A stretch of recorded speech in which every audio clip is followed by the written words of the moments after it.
विजयपूर गावात एक गरीब पण साहसी लाकूड तोड्या राहत होता, ज्याची परिस्थिती काही नीट चालत नव्हती. त्याच्या नशिबात नेहमी दुःख आणि गरिबीच लिहिलेली होती. गावातील लोकही त्याच्या गरिबीची चेष्टा करत असत. एके दिवशी रघुवीर लाकूड तोडण्यासाठी जंगलात जाण्याची तयारी करत होता. कुऱ्हाड उचलण्याचा प्रयत्न करताच त्याच्या कमरेतून वेदनेची एक किंकाळी बाहेर पडली. मालती राग कुरवाळत चूल पेटवण्याचा प्रयत्न करत होती आणि रघुवीरचा आवाज ऐकून ती त्याच्याकडे आली. अहो, शरीराला ही थोडी विश्रांती हवी असते. रोज इतक्या पहाटे न थांबता उठणे आणि दिवसभर अखंड काम करत राहणे काही सोपी गोष्ट नाही. तुमचं शरीर दगडाचं नाही. मान्य आहे की आपल्याला पैशांची गरज आहे, पण म्हणून स्वतःला असा त्रास का द्यायचा? अगं भाग्यवान, चैन तर त्यालाच लाभतो ज्याच्या अंगणात धान्याने भरलेली कोठारे असतात. आपली झोपडी तर फक्त 2 कोरड्या भाकरींच्या आशेवर उभी आहे. जर मी जंगलात गेलो नाही तर तुझ्या चुलीवर अन्न कसं शिजेल? आणि ऐक, माझ्या थकव्यापेक्षा मला आपल्या पोटाची जास्त काळजी आहे. अहो, ते सगळं खरं आहे, पण तुम्ही माझ्यासाठी जास्त महत्त्वाचे आहात. तुम्ही स्वतःला असा का धोक्यात टाकता? रोज जेव्हा तुम्ही जंगलात जाता तेव्हा माझं मन घाबरतं. कधी एखादा हिंस्र प्राणी समोर आला तर, कधी एखादी जड फांदी पडली तर, त्यावेळी माझं काय होईल? अगं भाग्यवान, तुझी काळजीच माझं सर्वात मोठं धन आहे. जंगलातील अडचणी तर आता माझे सोबती झाले आहेत. मला भीती फक्त तुझ्या डोळ्यातल्या अश्रूंनी वाटते. बाकी अडचणी तर आता माझ्या आयुष्याची सवय झाली आहे. रघुवीरच्या या शब्दांनी मालतीच्या मनाला वेदना झाल्या, पण तिने आपलं दुःख लपवून स्वयंपाकघरातून रघुवीरसाठी 2 भाकऱ्या थोड्या गुळासह बांधून दिल्या. अहो, हे घ्या, 2 भाकऱ्या बांधून दिल्या आहेत. दिवसभर लाकूड तोडताना कधी भूक लागेल सांगता येत नाही. मला ठाऊक आहे हे पुरेसं नाही, पण उपाशी राहण्यापेक्षा हे बरं आहे. अगं, तुझ्या हातची भाकरीच माझ्यासाठी अमृत आहे. भाग्यवान, ती कोरडी असो किंवा जळकी, त्यातूनच माझ्या हाडात बळ येतं. तुला काय ठाऊक, तू दिलेल्या प्रत्येक घासाने मी 100 ओझी उचलू शकतो. असं पत्नीला सांगून रघुवीर कुऱ्हाड घेऊन जंगलाच्या दिशेने निघाला. उंच उंच झाडांमधून सूर्यकिरण पानातून झिरपत खाली पडत होते. रघुवीर कुऱ्हाड उचलून लाकूड तोडू लागला.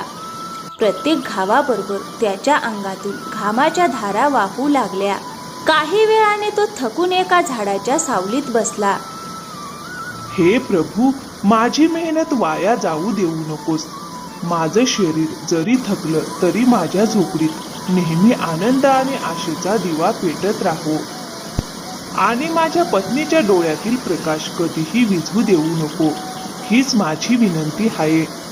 अचानक वाऱ्याचा एक जोरदार झोत येतो. पानांची एक विचित्र सळसळ ऐकू येते. रघुवीर थांबून ऐकतो. हे जंगल हे जणू माझी वेदना ऐकत आहे आणि कदाचित मला यांच्यासारखं बनण्याचा संकेत देत आहे. ही झाडे सुद्धा तर माझ्यासारखेच ओझं वाहतात. वादळ त्यांना पाडतं, पाऊस त्यांना हलवून टाकतो, तरीही ती ठाम उभी राहतात. कदाचित मलाही यांच्यासारखंच खंबीर राहायला हवं. असा विचार करून रघुवीर थोडा विश्रांती घेतो आणि इकडे मालती दुपारच्या जेवणाची तयारी सुरू करते. आज तर घरात फारच कमी अन्न साहित्य उरलेलं आहे. जर उद्यापर्यंत माझ्या नवऱ्याने लाकूड विकलं नाही तर आम्हाला उपाशी राहावं लागेल. पण त्यांनी मला कधीही उपाशी राहू दिलं नाही, कधी स्वतःच्या मेहनतीची तक्रार केली नाही. हे प्रभू, त्यांच्या श्रमांना व्यर्थ जाऊ देऊ नकोस. उशिरा का होईना आम्हाला थोडं सुखाचं आयुष्य दे. मालती आपलं काम आटपून चुलीजवळ बसून हेच विचार करत राहते. नगरच्या चौकात काही लोक रोजची भाजी आणि सामान विकत होते. आवाजांचा गजबजाट सुरू होता. कोणी सौदा करत होतं, कोणी घासाघीस करत होतं. रघुवीर लाकडांचा गठ्ठा घेऊन तिथे पोहोचतो. त्याचे कपडे धूळ आणि घामाने भिजलेले होते. तो लाकडांचा गठ्ठा घेऊन बसलेला असताना एक कंजूस सेठ त्याच्याकडे येतो. अरे घनश्याम, पुन्हा ओलं लाकूड आणलंयस का? याची किंमत तर अर्धी सुद्धा मिळणार नाही. अहो सेठजी, हे लाकूड ओलं नाही, बघा उन्हात वाळवलेलं आहे. जंगलात आता कोरडं लाकूड कमी मिळतं, पण मी खूप मेहनत करून कोरडं लाकूड शोधून आणलं आहे. तुम्हाला हवं असेल तर मी याची योग्य किंमत लावतो. अरे, तुझ्यासारखे 100 लाकूड तोडे रोज येतात. सगळ्यांकडे उत्तम कोरडं लाकूड असतं. तू काय विशेष लाकूड आणलंयस रे, जो भाव लावण्याची भाषा करतोस?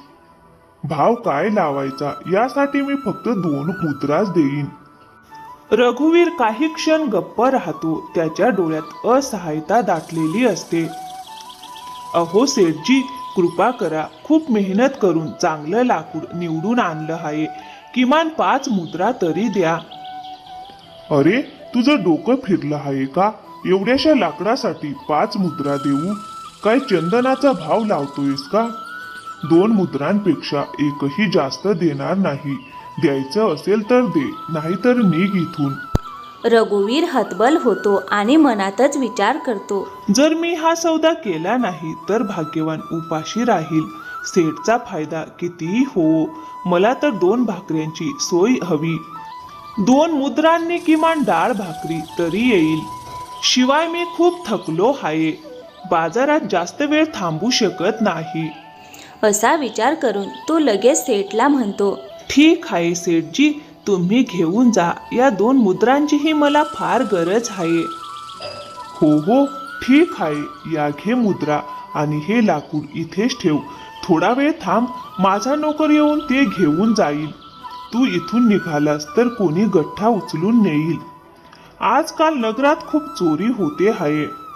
कालच राजदरबारचे सैनिक बाजारात येऊन चोरीची सूचना देऊन गेले. मी जरा बाजारात पुढे जाऊन येतो. मला अजून काही वस्तू घ्यायच्या आहेत. रघुवीर फार थकलेला होता. त्याला लवकर घरी जायचं होतं, पण सेठमुळे त्याला तिथेच थांबावं लागलं.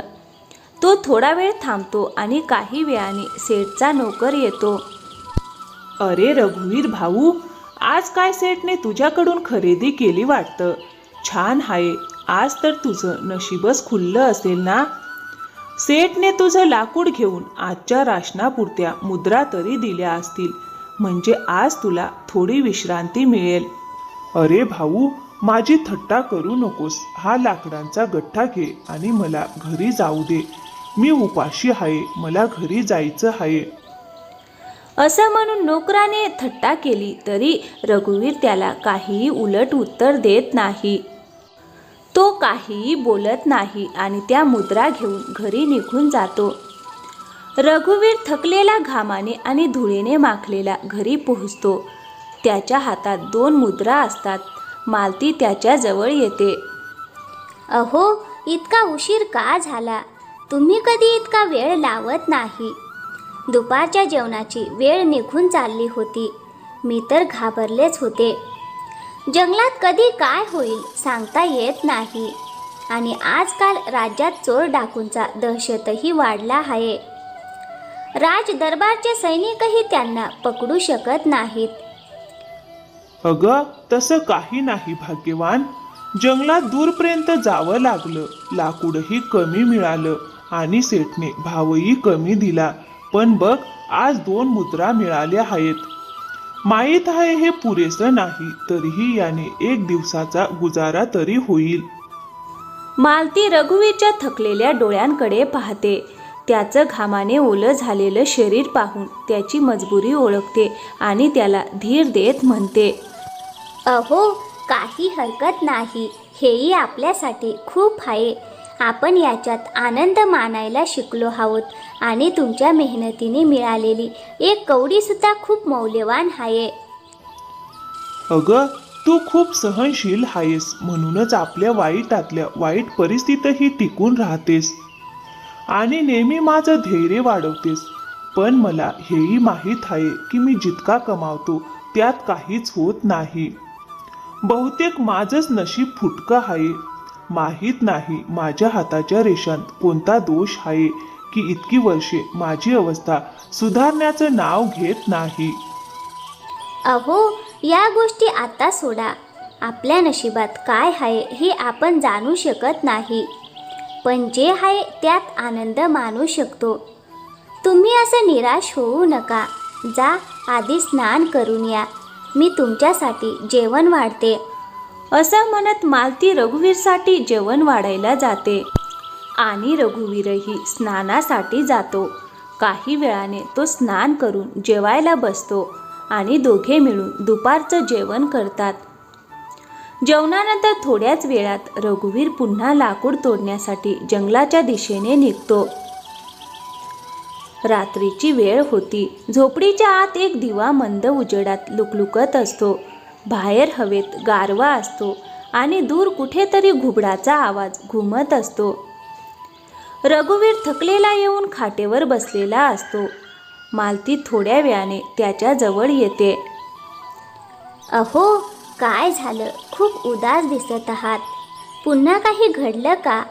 की तुमची तब्येत बरी नाही? नाही मालती, काहीच झालं नाही. फक्त थकवा आहे. गरिबी आणि नशिबाने मला आतून कमकुवत करून टाकलं आहे. अहो, तुम्ही पुन्हा नशिबाला दोष देत आहात. तुम्ही चिंता थोडी कमी करा. नशीब बदलायला वेळ लागत नाही. तुम्ही फक्त धैर्य टिकून ठेवा. मालतीला ठाऊक होतं की त्यांची परिस्थिती दिवसेंदिवस अधिकच बिकट होत चालली आहे. पण रघुवीरचं धैर्य टिकून राहावं म्हणून ती त्याला असं म्हणत होती. नाही मालती, हेच सत्य आहे की माझंच नशीब फुटकं आहे. गावात सगळे म्हणतात की मी खूप धाडसी आहे, तरीही नशिबामुळे मला हेच काम करावं लागतं आणि हेच खरं आहे. अहो, पुन्हा मन का खट्टू करताय? कोणतंही कर्म लहान किंवा मोठं नसतं. कदाचित आपल्या कर्मानुसारच आपल्या नशिबात हे लिहिलं असेल, तरीही आपण सुखी आहोतच ना. अगं, कुठे सुखी आहे मी? मालती, कधी कधी वाटतं कदाचित माझं आयुष्य या दुःखासाठीच बनलं आहे. पण हृदयाच्या आत कुठेतरी वेदनेसह एक आशाही आहे. जणू काही एखादा अदृश्य मार्ग मला हाक मारतो आहे, पण तो कोणता मार्ग आहे हे मला स्वतःलाच माहिती नाही. मालती त्याला इतका खिन्न पाहून स्वतःही दुःखी होते. अहो, बस करा ना. आज तुम्हाला काय झालं आहे? अशा प्रकारे परिस्थितीचा विचार करून स्वतःची चिंता का वाढवताय? सगळं ठीक होईल. देव आपल्यासारख्या गरिबावर नक्कीच कृपा करतील. नाही मालती, मी माझ्या वाईट परिस्थितीला आता कंटाळलो आहे. आता माझ्याकडून सहनच होत नाही. मला माझ्या या फुटक्या नशिबात काय लिहिलं आहे हे जाणून घ्यायलाच हवं. खूप ऐकलं आहे की गावापासून दूर पिंपळाच्या झाडाखाली एक प्रसिद्ध साधू राहतात. लोक म्हणतात त्याच्या वचनांनी अंधार दूर होतो. आज मी निश्चय केला आहे, वाट कितीही कठीण असो, मी त्यांच्या चरणापर्यंत जाईन. अहो, पण असं ऐकलं आहे की ते फक्त शुद्ध मनाच्या लोकांनाच भेटतात. जर त्यांना तुमचे प्रश्न क्षुल्लक वाटले तर? मालती, मी आयुष्यभर योग्य मार्गाने चाललो. चोरी केली नाही, कधी कुणाची फसवणूक केली नाही, कुणाचा हक्क हिरावला नाही. उपाशी राहिलो तरी मेहनत करत राहिलो. जर असं हृदय त्यांच्या दृष्टीने क्षुल्लक असेल तर मग ते कोणाला स्वीकारतील? अहो, तुमच्या पवित्र मनाबद्दल मला शंका नाही, पण तिकडे जाण्यापूर्वी एकदा विचार करा. जर उत्तर मिळालं नाही तर तुमचं मन अजून तुटणार नाही ना. मालतीचं म्हणणं ऐकून रघुवीर गहन विचारात पडतो. मग दुसऱ्या दिवशी सकाळी रघुवीर साधू महाराजांना भेटण्यासाठी निघतो. तो एकटा जंगलाच्या वाटेने चालत असतो. चारही बाजूंना उंच शाल आणि पिंपळाची झाडं, त्यांची सावली, पक्ष्यांचा किलबिलाट असतो. काही वेळानंतर जंगल पार करून रघुवीर साधू महाराजांच्या तपस्थानी पोहोचतो. दुरूनच त्या ठिकाणाकडे पाहून तो विचार करू लागतो. ही जागा तर अद्भुत वाटते आहे. इतकी शांतता, वाऱ्यात इतकी गोडी. इथल्या केवळ दर्शनानेच मनातील साऱ्या चिंता दूर होतील. थोडं पुढे गेल्यावर रघुवीर साधू महाराजांना भेटतो आणि त्यांच्या समोर हात जोडून उभा राहतो. बराच वेळ साधू महाराज डोळे उघडत नाहीत. तरीही रघुवीर कोणतीही हालचाल न करता त्यांच्यासमोर शांतपणे उभाच राहतो. थोड्या वेळाने साधू महाराज डोळे उघडतात. ते पाहताच रघुवीर व्याकुळतेने बोलू लागतो. गुरुदेव, मी एक लाकूड तोड्या आहे. आयुष्यभर मेहनत करत आलो आहे, पण माझ्या श्रमाचं फळ फक्त भूक आणि क्लेशच मिळालं आहे. घरात अन्नाचा कण नाही, अंगावर चांगले वस्त्र नाहीत. तरीही मी मेहनतीपासून कधी मागे हटलेलो नाही. पण आता मन खचू लागलं आहे. आपण मला जीवनाचा काही मार्ग दाखवा, अशी विनंती आहे. मुला, तुझ्या वाणीमध्ये सत्य आहे. तुझ्या श्रमात पवित्रता आहे. तुझ्या आत्म्याची वेदना मला दिसते आहे. तू आयुष्यभर जंगलात लाकूड तोडत राहिलास, पण तुझ्या हृदयातील दीप कधी विझला नाही. हाच तुझा सर्वात मोठा तप आहे. ये माझ्यासमोर बस मुला. साधू महाराजांचे शब्द ऐकून रघुवीर त्यांच्या समोर बसतो. गुरुदेव, जर हेच तप असेल तर मग माझ्या जीवनात इतका अंधार का आहे? माझ्या श्रमाचं फळ फक्त भूकच आहे का? माझ्या पत्नीच्या डोळ्यात नेहमी अश्रू का दाटलेले असतात? मुला, हे जग केवळ परिश्रमाने चालत नाही आणि केवळ नशिबानेही नाही. येथे अजून काही आहे जे श्रम आणि नशीब दोघांनाही दिशा देते. तू ज्या उत्तराच्या शोधात आला आहेस ते तुला नक्की मिळेल, पण धीर धर. प्रत्येक प्रश्नाचं उत्तर वेळेनुसारच प्रकट होतं. साधू महाराजांचे शब्द रघुवीरला पूर्णपणे समजत नाहीत. तरीही त्यांच्या वचनांचा मान राखत तो म्हणतो, गुरुदेव, मी प्रतीक्षा करीन. माझ्या आयुष्यातील उरलेला प्रत्येक श्वास जरी या शोधात गेला तरी मी आनंदाने स्वीकारेन. पण कृपा करून मला आशेचा एक दीप दाखवा. साधू महाराज त्याच्याकडे हसून म्हणाले, नक्की दिशा दाखवीन मुला, पण त्या दिशेने फक्त चालायचं नाही, तर ठामपणे उभंही राहायचं आणि कधीही शंका करायची नाही. नक्की गुरुदेव, मी तुमच्या दाखवलेल्या मार्गाचा नेहमी आदर करीन आणि कधीही शंका घेणार नाही. तर मग लक्ष देऊन ऐक. ज्या मार्गाने तू आला आहेस त्याच मार्गाने परत जाताना तुला जो पहिला प्राणी दिसेल त्याला आपल्या घरी घेऊन जा. त्याच्यावर प्रेम कर आणि कोणताही संकोच करू नकोस, परिस्थिती कितीही कठीण असो. साधू महाराजांचे शब्द ऐकून रघुवीर विचारात पडतो. त्याला नीट काही समजत नाही. गुरुदेव, मला स्पष्टपणे कळत नाही. आपण मला नेमकं काय करायला सांगत आहात? कोणता प्राणी मला घरी आणायचा आहे? मुला, तू माझं काही काम करत नाहीस. ते तुझंच कर्म आहे. त्यातूनच तुझं नशीब उजळेल. रघुवीरला त्यांचा अर्थ पूर्णपणे कळत नाही, पण तो त्यांचे वचन मान्य करतो आणि काहीतरी चांगलं घडेल या आशेने त्यांना नमस्कार करून घराकडे निघतो. तरीही त्याच्या मनात अस्वस्थता असते.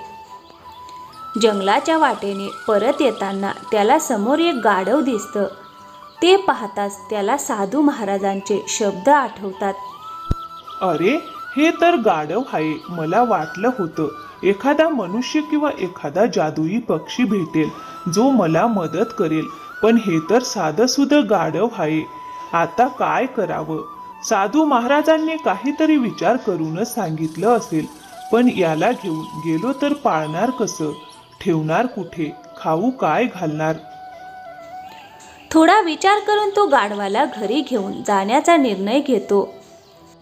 रस्त्यात चालत असताना त्याला गावातील एक माणूस भेटतो आणि त्याची चेष्टा करत म्हणतो, काय रे रघुवीर, आता प्राण्यांचा व्यापार सुरू केलास का काय? की कुणाकडून चोरून आणलंस? तसंही तुला धाडसाशिवाय काही येत नाही आणि चोरीसाठीही धाडस लागतं. हे काम तुला शोभतं बरं. हे ऐकून रघुवीरच्या मनात राग उसळतो, पण तो संयम राखून म्हणतो, भाऊ, गरीब आहे पण कधी चोरी केली नाही, कुणाचा हक्क हिरावला नाही. मला आता खूप काम आहे, मी निघतो. असं म्हणत तो शांतपणे घरी जातो. घरी पोहोचल्यावर मालती आश्चर्याने विचारते, अहो, तुम्ही साधू महाराजांकडे उपाय विचारायला गेला होतात ना, मग हे गाढव कुठून आणलं? अगं मालती, तू ही गावकऱ्यांसारखंच विचार करू लागलीस का? मी कुणाचं जनावर उचलून आणीन असं तुला वाटलं का? हे मला जंगलात भेटलं. साधू महाराजांच्या सांगण्यावरून मी याला आणलं आहे. नाही हो, मी तसा काहीच विचार करत नाही. पण आधी मला नीट सगळं सांगा. साधू महाराजांनी नेमकं काय सांगितलं? सगळं सांगतो भाग्यवान, पण आधी मला हातपाय धुवू दे, मग सांगतो. आधी याला खुंटीला बांधतो. तू माझ्यासाठी पाणी आण. रघुवीर गाढवाला बांधतो, हातपाय धुवून खाटेवर बसतो आणि मालतीला सगळी हकीकत सांगतो. मालतीलाही ते ऐकून काही समजत नाही. हा कसला उपदेश? आपण या गाढवाचं काय करणार? उलट आपली अडचण वाढेल. मग मी याला परत सोडून येऊ का? अहो नाही, तसं करू नका. हे साधू महाराजांच्या वचनांचा अपमान होईल. आपण पाहूया याला ठेवून काय होतं ते. कदाचित प्रभूंनी काही हेतूनेच याला आपल्या घरी पाठवलं असेल. ठीक आहे, मग आपण याला आपल्या कुटुंबातील सदस्यासारखंच ठेवू. मी घरी असेन तेव्हा मी पाहीन. मी कामावर गेलो की तू याची काळजी घे. दोघेही साधू महाराजांच्या वचनांचा आदर ठेवून गाढवाला ठेवून घेतात. काही दिवस असेच जातात. दोघे आळीपाळीने त्याची काळजी घेतात. एका रात्री मालती म्हणते, अहो, किती दिवस झाले आपण याची काळजी घेत आहोत, पण मला यात काही चमत्कारी गुण दिसत नाहीत. हो भाग्यवान, मलाही समजत नाही. साधू महाराजांनी स्पष्ट सांगितलं नव्हतं की गाढव चमत्कारी असेल. कदाचित ते आपली परीक्षा घेत असतील. आपली अवस्था आधीच वाईट होती. आता याच्या खाण्यावरही थोडे पैसे खर्च होत आहेत. हो मालती, पण आपण काही वेगळं करूही शकत नाही. त्यांनी शंका करू नका आणि धीर धरा असं सांगितलं आहे. कदाचित ही आपली अग्निपरीक्षा असेल. जर आपण साधू महाराजांच्या वचनावर विश्वास ठेवला तर कदाचित आपण या अग्निपरीक्षेत अपयशी ठरू. म्हणून आता धीर धरण्याशिवाय आपल्याकडे दुसरा पर्याय नाही. त्या रात्रीच राज्यभर चोरी करणारे चोर लखनपूर गावात रघुवीरच्या घराबाहेर येऊन पोहोचले. रघुवीर आणि मालती गाढ झोपेत असताना, अरे भाऊ, कुठे घेऊन आलास मला? ही तर एक मोडकळीस आलेली झोपडी आहे. इथे चोरण्यासारखं काय मिळणार? राज्यात सर्वत्र सैनिकांचा कडक पहारा आहे. किती कष्टाने आपण इथवर आलो आणि तू या गरिबाच्या झोपडीत घेऊन आलास. मला काय माहिती होतं की लपता लपता आपण या मोडक्या झोपडीत येऊ. इतक्या दाट अंधारात कोणाला काय दिसतं? अरे भाऊ, ठीक आहे, पण आता पुढे काय करायचं? अरे काय करायचं म्हणजे? पुढे बघ, समोरच आहे. अरे भाऊ, स्पष्ट सांग ना, काय म्हणतोस? अरे बघ, समोर गाढव बांधलेलं आहे. तेच घेऊन जाऊ. बाजारात विकू, चांगले पैसे मिळतील. हो हो, तेच करूया. एवढ्या कष्टाने या गावात आलो आहोत, तर आजची रात्र वाया जाऊ देऊ नको. तेच उचलूया आणि आपण या गावाच्या जंगलात जे चोरीचं धन लपवून ठेवलं आहे तेही त्याच्या पाठीवर लादून रातोरात घेऊन जाऊ. हो हो, ते नंतर बघू. आधी हे काम करूया. दोन्ही चोरांनी ठरवून रघुवीरचं गाढव चोरून नेलं, पण गाढवाने काहीच आवाज केला नाही. जणू ते स्वतःच त्यांच्यासोबत जायला तयार होतं. दुसऱ्या दिवशी सकाळी रघुवीर आणि मालतीला अंगणात गाढव दिसलं नाही तेव्हा ते खूप घाबरले. अरे देवा, आपलं गाढव कुठे गेलं? अहो, तुम्ही ते नीट बांधलं होतं ना, की ते कुठेतरी निघून गेलं? हो भाग्यवान, मी ते नीट बांधलं होतं आणि ते स्वतःहून कुठे जाणार? ते आपल्याशी चांगलं जुळून गेलं होतं. मला वाटतं कोणीतरी ते चोरून नेलं आहे. सैनिकांनी सांगितलं होतं की राज्यभर चोरी सुरू आहे. अहो, मग तुम्ही लगेच सैनिकांकडे जा आणि त्यांना कळवा. कदाचित ते काही करू शकतील. हो हो भाग्यवान, मी लगेच जातो. ते नगरातच असतील. जाऊन त्यांना सगळं सांगतो. तू काळजी घे, ते चोर पुन्हा येऊ नयेत. रघुवीर घाईघाईने नगराच्या दिशेने निघतो आणि सैनिकांना भेटतो. तो त्यांना सगळी घटना सांगतो. अरे, आपल्या एवढ्या कडक पहाऱ्यानंतरही ते चोर या गावातही शिरले आहेत. अरे भाऊ, त्यांना पकडण्यासाठी काहीतरी युक्ती काढावी लागेल. त्यांनी संपूर्ण राज्याला हैराण करून सोडलं आहे. तुम्ही चिंता करू नका, आम्ही त्यांना शोधून काढू. ते आसपासच कुठेतरी असतील. आणि जर तुम्हाला या गावचा नसलेला संशयास्पद असा कोणी दिसला तर ताबडतोब आम्हाला कळवा. आम्ही लगेच त्यांना पकडू.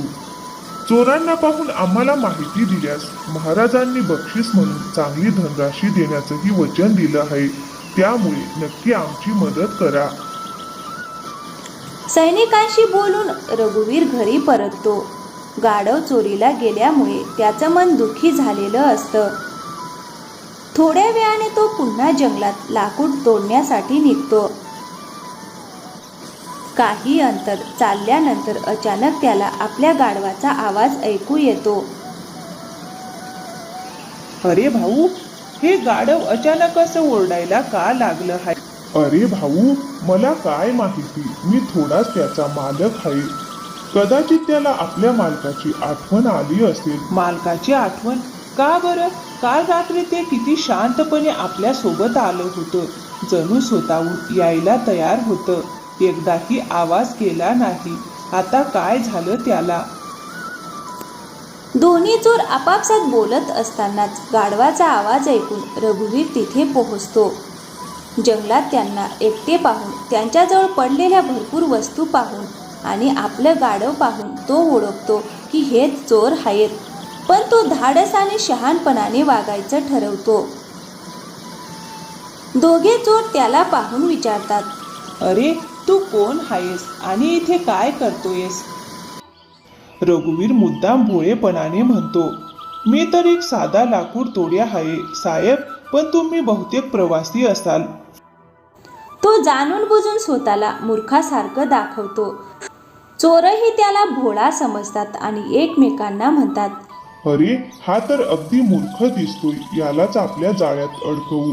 याच्याकडून काम करून घेऊ आणि काही असेल तर त्याला लुटूही. हो, पण याच्याकडे लुटण्यासारखं काही असेल असं वाटत नाही. तरी याच्याकडून काम नक्की करून घेऊ शकतो. असं ठरवून त्यापैकी एक चोर रघुवीरला म्हणतो, ऐक ना भाऊ, आम्ही हे गाढव या गावात विकायला आणलं होतं. पण वाटेत याला भूक लागली म्हणून इथे चारायला आणलं.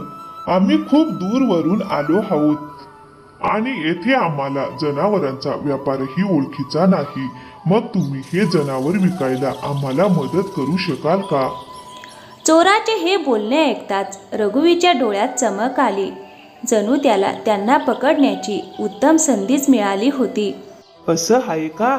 ठीक आहे. मग मला असा एक माणूस माहीत आहे जो जनावरांची खरेदी विक्री करतो. तुम्ही माझ्यासोबत चला, मी तुम्हाला त्याच्याकडे घेऊन जातो. रघुवीरचे बोलणे ऐकून दोन्ही चोर थोडा वेळ आपापसात विचार करू लागले. मग ते म्हणाले, आम्ही दोघेही येणार नाही. आमच्यातला एक जण तुझ्यासोबत गाढव घेऊन जाईल. जर सौदा योग्य झाला तर गाढव विकून येईल. पण आमच्यातला एकाला येथे थांबावं लागेल, कारण आमचा सगळा माल येथे आहे. तो आम्ही असा सोडून जाऊ शकत नाही. ठीक आहे, तुमच्यातला एक जण येथे थांबा. आम्ही गाढव विकून परत येतो. रघुवीर त्यांच्या बोलण्याला मान्यता देतो आणि एक चोर व गाढव यांना सोबत घेऊन निघतो. काही वेळ चालल्यानंतर रघुवीर आणि तो चोर त्या ठिकाणी पोहोचतात जिथे सैनिक तैनात होते. सैनिकांना पाहताच चोर गाढव सोडून पळू लागतो. सैनिक त्याला ओळखतात आणि त्याच्या मागे धावत जाऊन त्याला पकडतात. यानंतर रघुवीर दुसऱ्या चोराचे ठिकाणही सैनिकांना सांगतो. काही वेळातच सैनिक दुसऱ्या चोरालाही चोरीच्या सर्व मालासह पकडून राजदरबारात हजर करतात. दुसऱ्या दिवशी सकाळी रघुवीरला राजदरबारातून बोलावणे येते. बोलावणे आल्यावर मालती रघुवीरला म्हणते, अहो, तुम्हाला राजदरबारात का बोलावले आहे? तुमच्याकडून काही चूक झाली आहे का? तुम्ही तर चोरांना पकडून दिलं आणि आपलं गाढवही परत आणलं. मध्ये काही चुकीचं तर केलं नाही ना तुम्ही? अगं मालती, तू उगाचच काळजी करत असतेस. काही ना काही कारण असेलच बोलावण्याचे आणि मला तर वाटतं काहीतरी चांगलंच असेल. सैनिकांनी सांगितले होते की चोरांना पकडून देणाऱ्याला बक्षीस मिळेल. अहो, ठीक आहे, पण काही वेगळीच गोष्ट निघाली तर? अगं, काहीही होणार नाही. तू काळजी करू नकोस. मी लगेच जाऊन येतो. उशीर झाला तर महाराज रागावतील. असं म्हणत रघुवीर राजमहालात जातो. महालात महाराज आणि सेनापती त्याला एक स्वतंत्र कक्षात भेटतात. रघुवीर नम्रपणे विचारतो, महाराज, माझ्याकडून काही चूक झाली आहे का? म्हणून मला असे एकांतात बोलावले आहे का? अरे नाही नाही, तुझ्याकडून कसलीही चूक होणार नाही. उलट तू या राज्याची मोठी समस्या दूर केली आहेस. तू मोठ्या धैर्याने आणि शहाणपणाने त्या दोन्ही चोरांना पकडून दिलेस. आम्ही तुला बक्षीस देण्यासाठी येथे बोलावले आहे. आणि चूक केली असतीस तर इथे नाही, थेट राजदरबारात उभा केला असता. होय रघुवीर, महाराज तुझ्यावर फार प्रसन्न आहेत. तुझ्या धैर्य आणि बुद्धिमत्तेमुळे तुला बक्षीस तर मिळेलच, शिवाय राजमहालासाठी लागणाऱ्या इंधनाचा, लाकडांचा पुरवठा करण्याची जबाबदारी आजपासून तुला देण्यात येत आहे. तुझ्या मदतीसाठी काही माणसेही नेमली जातील आणि त्याच्या बदल्यात तुला अधिक मुद्राही दिल्या जातील. हे ऐकताच रघुवीरच्या डोळ्यात आनंदाश्रू दाटून आले. तो महाराजांना नम्रपणे म्हणाला, महाराज, आपले कोटी कोटी आभार. आपण मला हे काम आणि बक्षीस देण्याचा जो विचार केला त्याची मला खरोखरच फार गरज होती. यामुळे माझे आणि माझ्या पत्नीचे जीवन सुधारेल. आपण खरोखर महान आहात महाराज. मी हे काम मनापासून करीन आणि आपल्याला तक्रार करण्याची कधीही संधी देणार नाही. ठीक आहे, ठीक आहे. इतका भावुक होऊ नकोस. हे तुझ्या कर्माचे फळ आणि तुझ्या भाग्याचे फलित आहे. म्हणूनच आज तुला ही संधी मिळाली आहे. यासाठी आम्हाला धन्यवाद देण्याची काही आवश्यकता नाही. ठीक आहे महाराज, मला आता निघावे लागेल. माझी पत्नी माझी वाट पाहत असेल. उद्यापासून मी वेळेवर कामावर हजर राहीन आणि पूर्ण निष्ठेने काम करीन. ठीक आहे, तू जाऊ शकतोस, पण जाताना बक्षीस म्हणून काही मुद्रा घेऊन जा. सेनापती वीर प्रताप तुला देतील. महाराजांनी रघुवीरला बऱ्याच मुद्रांचा पुरस्कार दिला. त्या घेऊन रघुवीर आनंदाने घरी परतला. पाहिलंस ना भाग्यवान, तू उगाचच घाबरत होतीस. माझ्याकडून काही चूक झाली नव्हती आणि बघ, महाराजांनी मला किती साऱ्या मुद्रा दिल्या आहेत. शिवाय राजमहालात कामही दिले आहे.